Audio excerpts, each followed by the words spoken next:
Olá, meus amigos, muito bom dia. Deus abençoe todos vocês, muito mesmo. E Ele venha me ajudar a ajudá-lo. Ele venha me inspirar para salvá-lo, libertá-lo ou fazer de você uma nova criatura. Sobretudo, conseguir entrar no reino de Deus e manter-se nele até encontrar-se no reino dos céus. Muito bem, vamos falar sobre o reino de Deus. Muitas pessoas não entendem o sentido do reino de Deus, o reino dos céus. E, por conta disso, não valorizam a condição para se entrar no reino de Deus. O reino de Deus é o reino do Espírito Santo.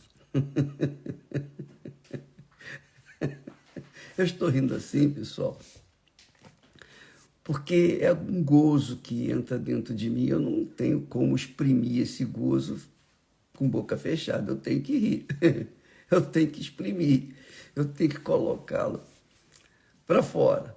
É um gozo quando se trata do reino de Deus. Primeiro vem o reino de Deus, depois vem o reino dos céus. E isso é o que acontece quando a pessoa abraça a fé no Senhor Jesus Cristo. Agora, o reino de Deus não é como o reino deste mundo. O reino deste mundo é físico, é materialista. É um reino que você vê, que você toca, que você sente, você pega. O reino de Deus é um reino estritamente espiritual. Chamamos também o reino da fé. Porque você não vê Deus, você não sente Deus, você não toca em Deus, você não pega em Deus. Mas Ele vê você, Ele vê a gente, Ele toca na gente, Ele sente a gente. Então, o reino de Deus é o reino da fé, que é algo espiritual, é algo estritamente espiritual. Não é material, é espiritual. Porque Deus é espírito, o reino de Deus é espiritual. O reino deste mundo é materialista, então você vê, você toca, você sente, etc, etc, etc. Então, quando se trata da fé, a fé viva no Deus vivo, nós estamos tratando da direção, da condução, do governo de Deus, o governo de Deus. Todo mundo quer receber o batismo com o Espírito Santo, todo mundo quer saber mais sobre o Espírito Santo. O Espírito Santo é o espírito da fé, é o espírito da fé. A fé é uma certeza, é uma convicção. E isso cada um tem de acordo com a vontade de Deus, de acordo com o Espírito de Deus. Nem todos creem. Vai fazer o quê? Jesus deu a vida dele para comprar a nossa vida. Deu a alma dele para adquirir a nossa alma. A alma de todos, para salvar todos. Ele morreu por todos. Mas nem todos querem, nem todos o aceitam, nem todos se sujeitam ao governo dele. Então, nem todos recebem. Então, há aqueles que o recebem, aqueles que têm ouvidos para ouvir, que atentam, que são humildes de espírito, são como crianças que ficam na dependência dos pais. Assim também é o reino de Deus, que é realizado em cada um de nós, dentro de nós. Então, o reino de Deus não está do lado de fora da gente, está dentro da gente por meio da fé. Então, pela fé, nós obedecemos a palavra de Deus. Pela fé, nós obedecemos a palavra de Jesus. Tudo que Jesus falou, tudo que está escrito nas Sagradas Escrituras, nós damos atenção e obedecemos. Então, isso, quando a gente obedece, isso mostra que o governo de Deus, o reino de Deus, está dentro de nós. Jesus falou sobre isso. O reino de Deus está dentro de vocês. Então, quando a gente obedece, se sujeita, se submete, se torna servo mesmo de Deus, a gente vai fazer a vontade dele, vai se sujeitar à vontade dele. Então, eu estava pensando aqui, lendo o texto sagrado, quando, aliás, Mateus, o próprio Mateus, escreveu. O Espírito Santo o levou a escrever esse versículo que eu vou ler aqui para vocês.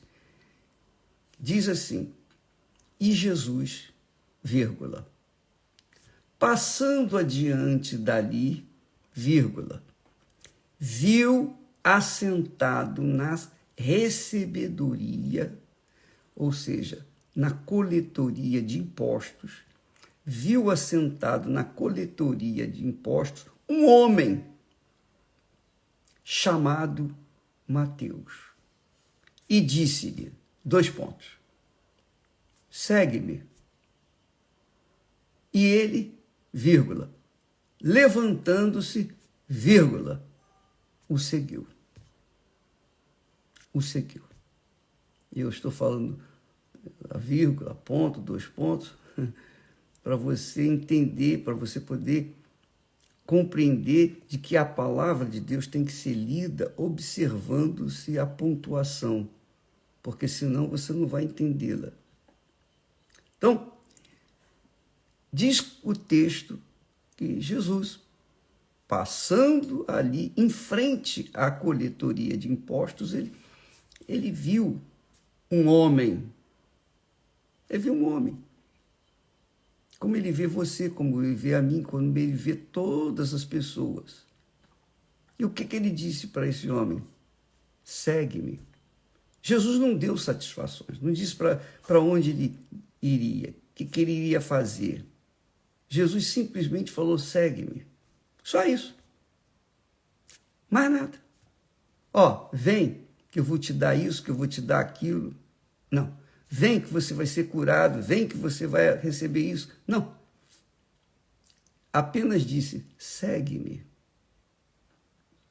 Mas a voz de Jesus soou forte, poderosa, dentro dele.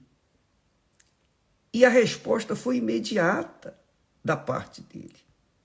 Então, naquele momento que ele ouviu essa voz, dizendo, segue-me, ele largou a coletoria, que era um emprego público, que ele ganhava muito bem, ele era um homem rico, ele era um homem abastado, bem-sucedido. O seu trabalho, o seu emprego era magnífico. Mas quando ele ouviu a voz de Jesus, quando Jesus falou com ele, segue-me, com certeza Jesus olhou para ele e ele viu Jesus. E quando Jesus falou, segue-me, na hora ele largou tudo e seguiu Jesus. Quando ele seguiu Jesus, ele provou para si, provou para os seus amigos, conhecidos, seus parentes, ele provou para o diabo, ele provou para todo mundo que ele creu no Senhor Jesus. Ele creu. E essa crença fez dele, mais tarde, um dos 12 apóstolos. E também o escritor do livro de Mateus. Então, o nome dele ficou registrado na história. Por quê? Porque ele simplesmente ouviu Jesus. Da mesma forma como Mateus foi exaltado, foi honrado por Deus, porque em todo mundo onde se prega o evangelho, se fala de Mateus. Tem a história de Mateus. Tem essa história, o início da sua história. Ele deixou as suas riquezas, ele deixou o seu trabalho profícuo, lucroso, que garantiria toda a sua vida, até a velhice, até a morte. Ele deixou para trás. Ele não perguntou à mulher, aos filhos, aos pais, a quem quer que seja, nem o chefe dele, nada disso. Ele simplesmente deu ouvidos àquela voz, a voz da fé. A voz da fé é a voz do Espírito Santo. Quando ele fala, ele convence. Quando o Espírito Santo fala, convence. Jesus, com a palavra, segue-me, convenceu Mateus e ele, pronto, largou tudo e foi embora. Seguiu Jesus. Para onde Jesus ia, não falou. Onde Jesus iria comer, passar a noite, dormir, não falou. Nada disso. Ele simplesmente largou tudo e seguiu Jesus. E esta é a fé que, obviamente, é loucura para o mundo. Mas essa é a fé inteligente. É a fé que norteia os chamados e escolhidos de Deus. Porque muitos são chamados, mas poucos são os escolhidos. Por quê? Porque não se deixaram, não quiseram, não se submeteram à sua escolha, à escolha de Deus. Quiseram também servirem a si mesmos. Queriam dividir entre servir a Jesus, seguir Jesus e seguir aos seus desejos, cobiças, sonhos pessoais, etc, etc, etc.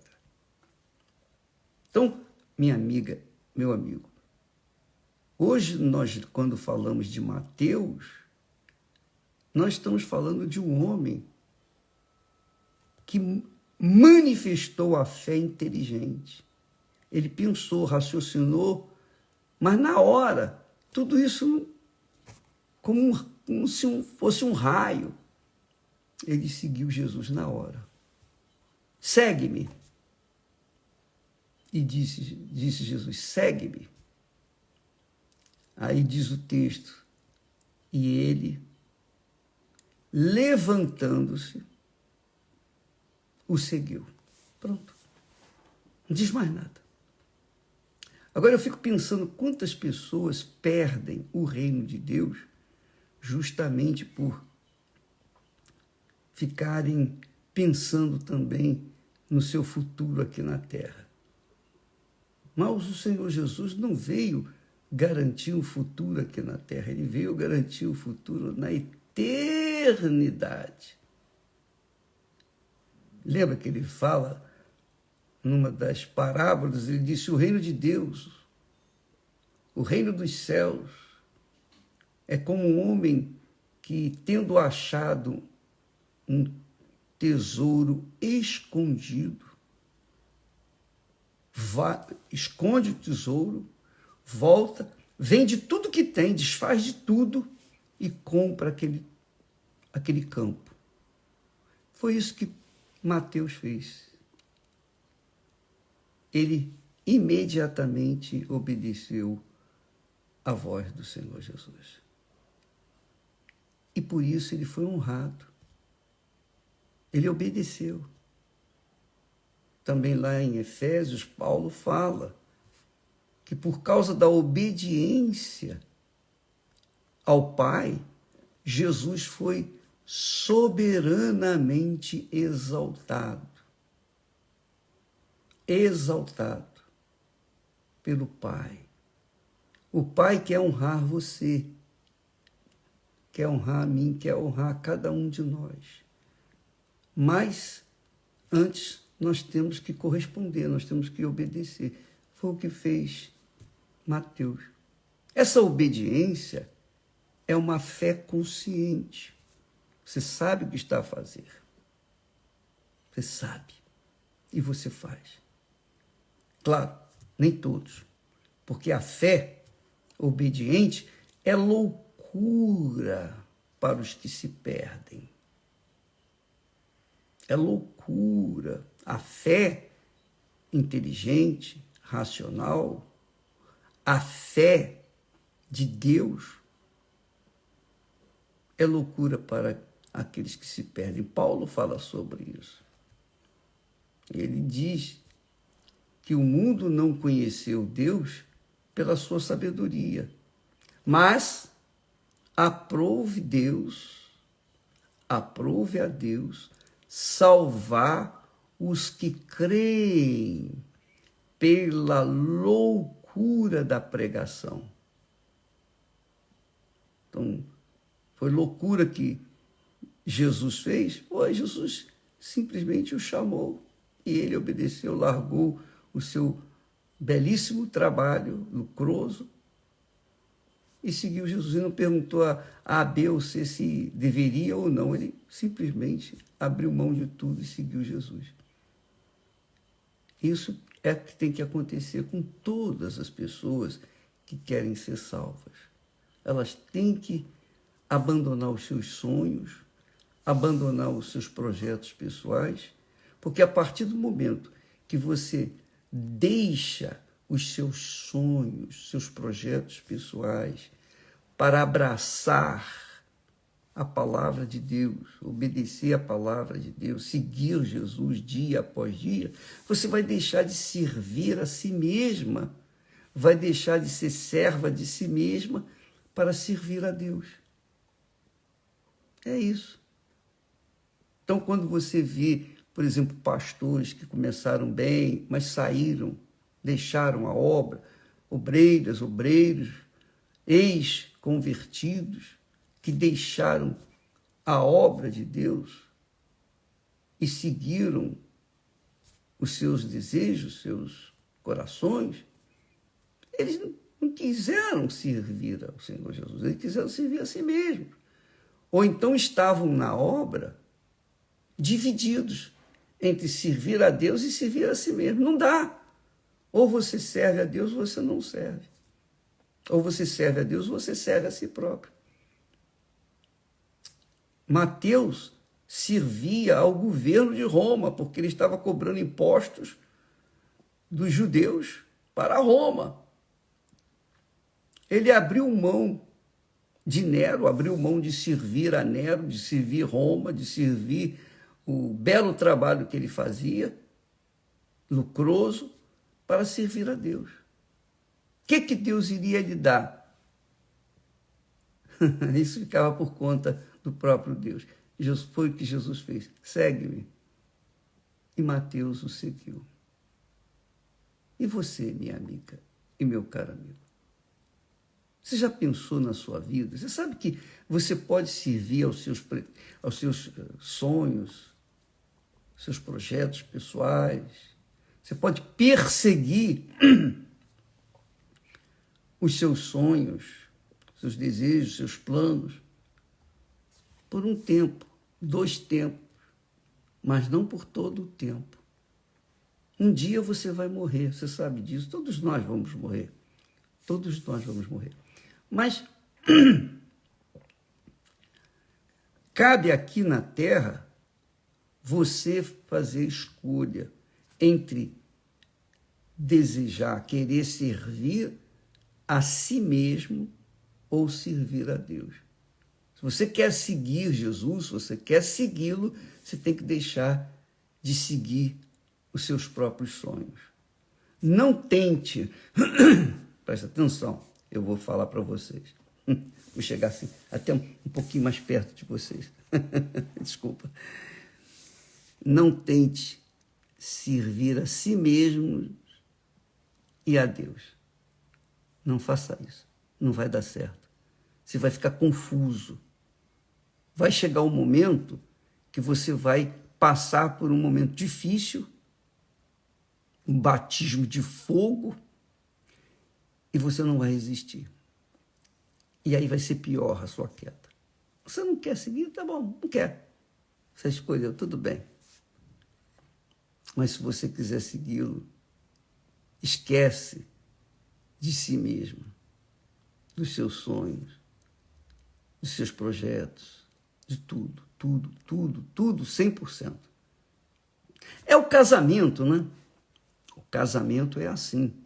Quando a gente casa, todo mundo quer casar, né? Todo mundo quer ter sua companheira, seu companheiro, quer ter o seu relacionamento. Quando você casa para servir a pessoa com quem você vai dar a sua vida.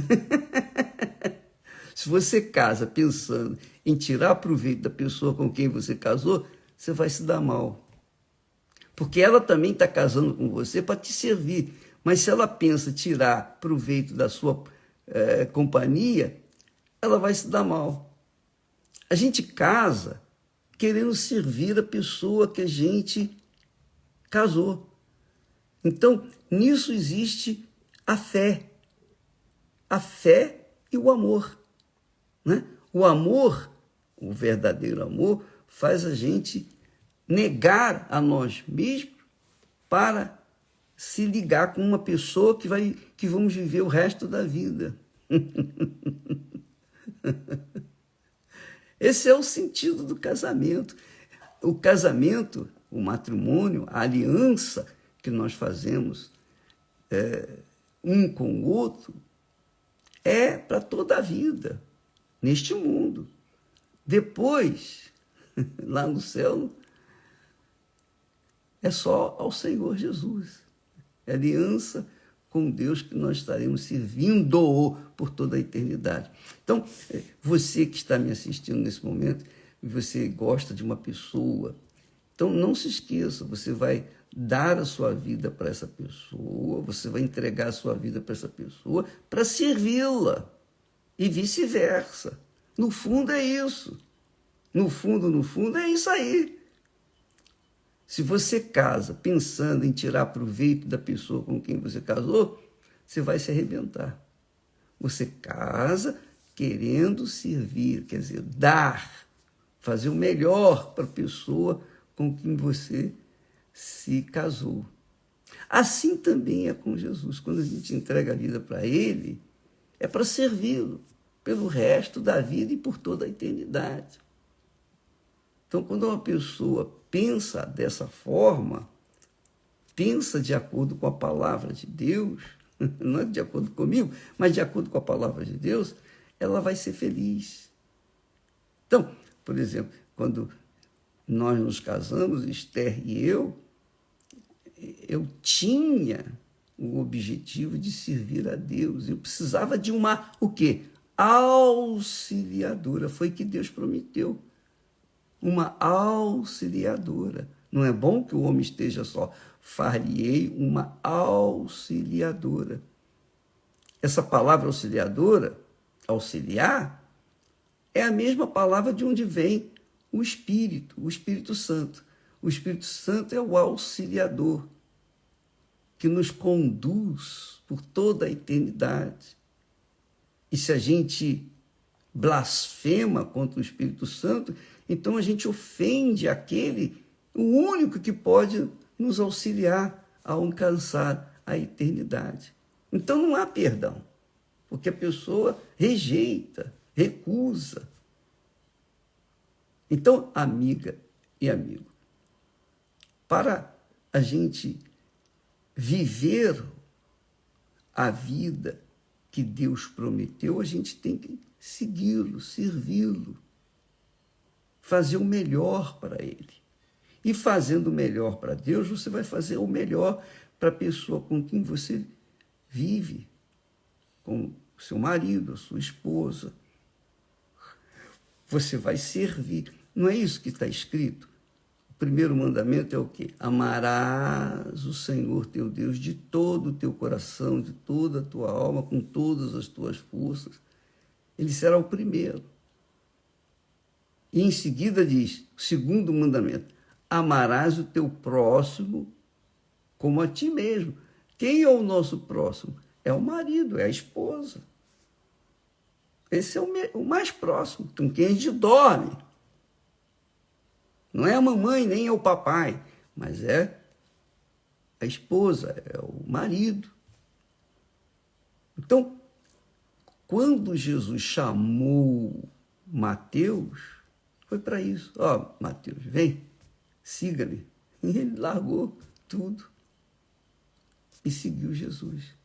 Pagou um preço alto, mas ele foi honrado pelo próprio Senhor Jesus, e nós podemos ver isso, porque hoje nós temos o livro de Mateus, o Levi. Levi era o nome dele, ou Mateus.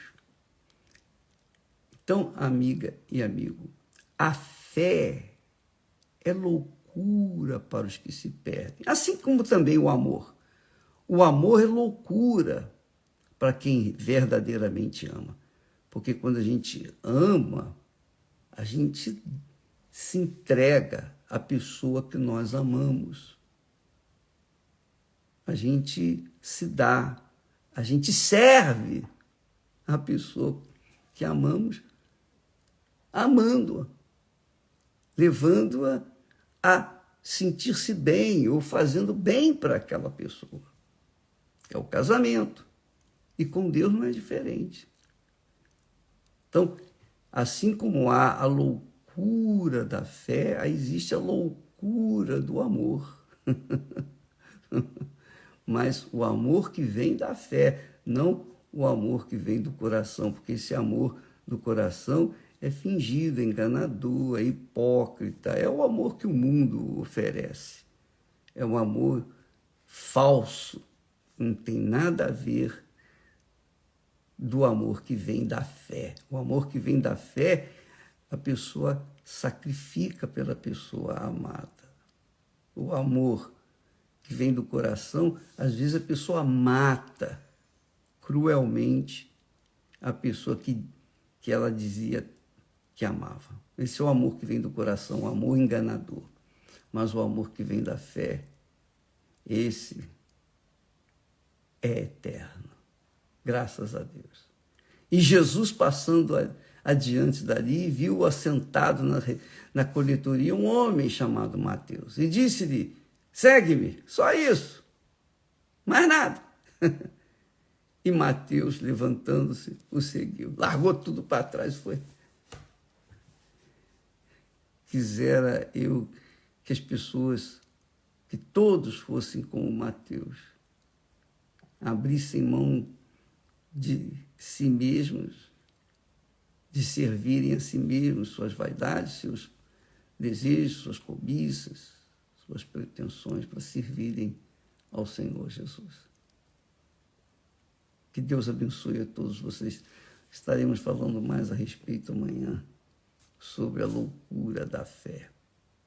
E se você é aquela criatura que vive um inferno no seu casamento, seu relacionamento, saiba que esse inferno se deu porque o seu amor foi fundamentado segundo as paixões do seu coração, que é enganador.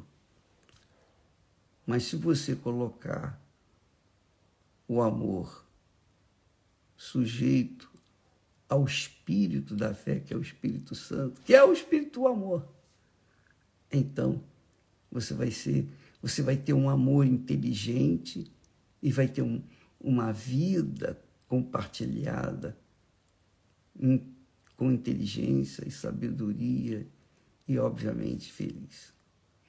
quinta-feira, todas as quintas-feiras, Cristiano e Renato, no Templo de Salomão, às 8 da noite, estão lutando, orando, ensinando, se esforçando, dando o melhor de si, para que aqueles que querem aprender o amor que vem da fé, não o amor que vem do coração. Se você quiser aprender a amar e ser amado, quinta-feira. Não só no Templo de Salomão, mas nos principais templos da Universal, em todo o mundo. Inclusive em Brasília, lá em Taguatinga. Você é o nosso convidado no Solo Sagrado. Tá bom? Até amanhã. Deus abençoe em nome do Senhor Jesus. Amém.